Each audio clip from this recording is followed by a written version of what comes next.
Hello, my name is Tom, and this is the packing video for Everest Base Camp Trek 2013. There's a group of us going up to Nepal this year, and I've gotten some questions on Facebook and on email about things we should bring with us or what kind of things do we need to have on the mountain. So I thought this would be a good opportunity to basically just go through my luggage and show you guys some of the things that I'm bringing with me on this trip. This will be my 7th expedition in 6 years, either 7 and 6 years or 8 and 7 years, I'm not sure, but I've been there a few times, so I know some of the things that work and some of the things that don't work. So again, basically I'm just going to run you through the things I'm going to bring with me this year, and then if you have any questions, feel free to message me on Facebook or shoot me an email at noonantommy@yahoo.com. So I'm just surrounded by all my luggage, so we're just going to basically go through all of it, and I'll talk about it as I show it to you. All right, so first item, this is the down jacket. I've sent a message out to everybody that every year we go up there, we have them custom made for us by our tailor, Rajan. He's an incredibly gifted tailor out there in Nepal, and he's making these for everybody on the team. They're $40 a piece, so if you want one and you haven't let me know yet, please do so. They're great for both wearing at the higher altitudes, but they're also great for wrapping up and using as pillows as well when you want to just catch a snooze when you stop somewhere on the trail. So down jacket, if you don't buy one from Rajan, and you're not required to at all, but they're awesome, please make sure you bring one for yourself from home. Awesome. All right, another option at the higher altitudes is basically like a ski jacket type jacket. For the most part, it's not going to be that cold up there during the day. It'll be in the 60s and 70s and possibly even the 80s during the daytime periods of trekking until we get to the higher altitude. So for the last couple of days, a jacket like this wouldn't be necessary, but having a thicker ski jacket on those colder days definitely does help. Where a jacket like this would come into more use would be at night, because for the most part, once we're above 13,000 feet, the temperatures can drop to about 30 degrees at night, so it does get kind of cold at night. We'll be in lodges that are essentially heated with stoves, but when you go off to your rooms, there isn't going to be heating in any of the rooms you're in, so you might want to have a jacket on if you're going to be in your room reading. So having a jacket like this on hand is good to keep with you, keep you warmer at the higher altitudes. All right, this is a windbreaker. It's not waterproof, it's just a little windbreaker that we got a couple years ago. Having windbreaker is important to be up there because there are going to be days where we're trekking and it's windy, and not just to keep the wind off of you, but also for layering purposes. Having a light layer like this with a hood is great to keep the sun and the wind off you and help keep you warm at the higher altitudes. And at lower altitudes, it's great just for keeping you comfortable in the 60, 70 degree temperatures. So what's really nice about these windbreaker type jackets is they scrunch up real small. You just stuff them in your backpack and they're gone. Okay, so next, a fleece liner. I'm bringing this fleece liner up with me. One of the keys to comfort in temperature is being able to layer, because it's going to go from hot to cold throughout the day. As the clouds roll in, it will get cold. As the sun comes back out, it will get hot. So temperature spikes can go from as high as the high 80s down to the low 60s on the same treks, depending upon what the weather's doing. So layering, especially with a fleece layer, makes it easier to stop. Throw the fleece around your waist and keep going. Gets cold again, you put your fleece back on, and you're good to go. So Columbia fleece.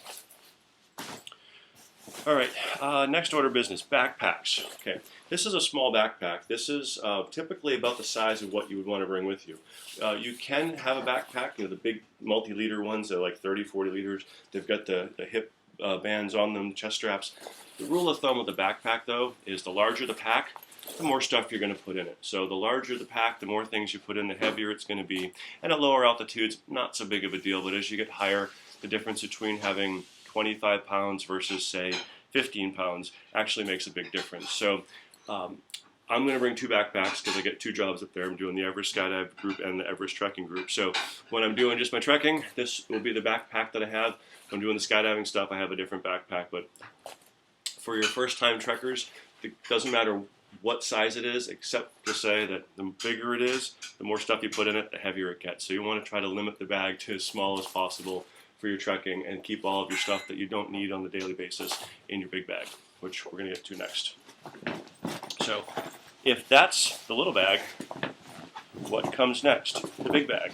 It doesn't matter how many suitcases or bags you bring into Kathmandu, bring as many as you want, but once you get into Kathmandu, you're going to have one bag, and again, you can bring your own or you can order them. I've offered everybody the opportunity to buy these bags for $40, also made by my friend Rajan. This is a dry bag. It's not totally waterproof. If you threw it in the ocean, it probably would get wet, but it's dry enough that it keeps rain off of the bags as they get walked up the mountain. So it's like a big hockey bag for those of you that are hockey fans. It's just like a big duffel bag. You're going to take one big bag into the mountain. Whatever you can stuff into this, that's what you get to bring into Mount Everest and to base camp. So that being said, either bring your own bag that's waterproof, or you let me know if you haven't already that you want one of these bags, and we'll have these waiting for you. They think they come in different colors. I'm going to try to get them all black, all the same color, so they're slick and they all look the same. But let me know. And this is your one bag going into the mountain. So whatever you can fit in here, toothpaste, toothbrush, clothes, shoes, books, everything, whatever, all needs to fit in one big bag. So bring as much as you want into Kathmandu, and then it all gets condensed down into one bag for the trip into the mountains.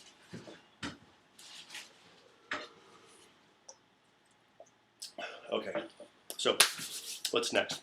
So what do we trek in? Well, I'm wearing cargo shorts right now, $15 Walmart cargo shorts, and these are awesome for trekking in.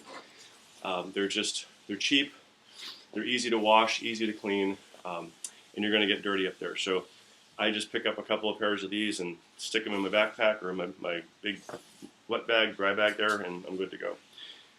That's been what I've been doing for the last 4 years. The last year, I decided to test out an old pair of free fly pants that I turned into free fly shorts. This was a pair of skydiving pants that I had, probably put 2,000 jumps on them, got sun bleached and UV damaged.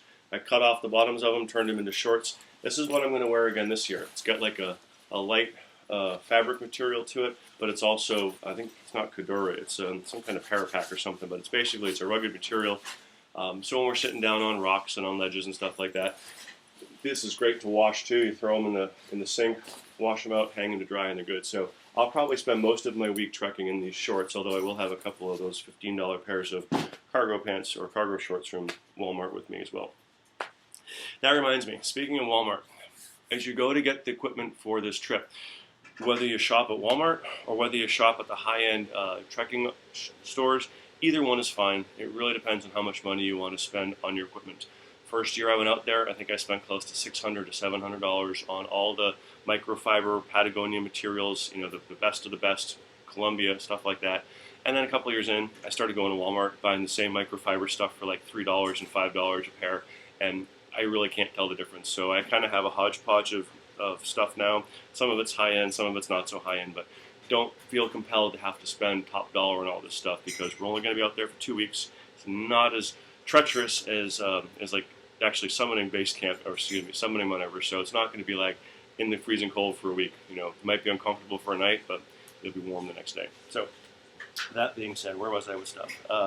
Okay, you want to have a beanie. The reason you want to have a beanie is that when you go to sleep at night, at the higher altitudes, it gets really cold. So you're going to want to have a beanie over your head to keep the heat in so that as you're sleeping in your sleeping bag, the heat's not escaping off the top of your head. So have a comfortable beanie. My mom is actually making 6 hand-knit ones. She wasn't able to make 12. So half of you, the ones that don't have beanies with you, I have some emergency Mama Noonan handmade beanies for you guys when we get there. But you want to have a wool cap to keep the heat in at night. So what else? A comfortable pair of sweatpants. Once we go where we're going, each night we're going to get somewhere. You're going to be tired. You're going to want to get out of your stinky trekking clothes, and you're going to want to get comfortable. So getting a nice thick pair of comfortable sweatpants to kind of just lounge around in each night for a couple hours will really make the difference in feeling refreshed the next morning versus having to wear your trekking stuff all night in the lodge as you're eating your food and hanging out at night. So just having a pair of sweatpants to change into will make a difference. All right. This is a waterproof backpack bag.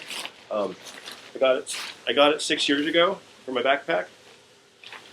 Never used it. I bring it every year as a reminder of spending $30 on something I've never gotten any use out of. But someday there's going to be a downpour up there, and I'm going to have this bag and be ready for it. So I just keep this in my stuff, throw over my backpack in case my backpack ever gets wet. Moving on. A belt. Bring 1 or 2 belts. These are cotton ones. They're really nice because they just fold up. You're going to lose weight up there. You're going to lose about 10 to 20 pounds with me this expedition. So getting a belt that doesn't have notches that can just cinch up awesome thing to have because your pants are going to fall down halfway through the trip. How do I know that? Because my pants fall down every time I go up there.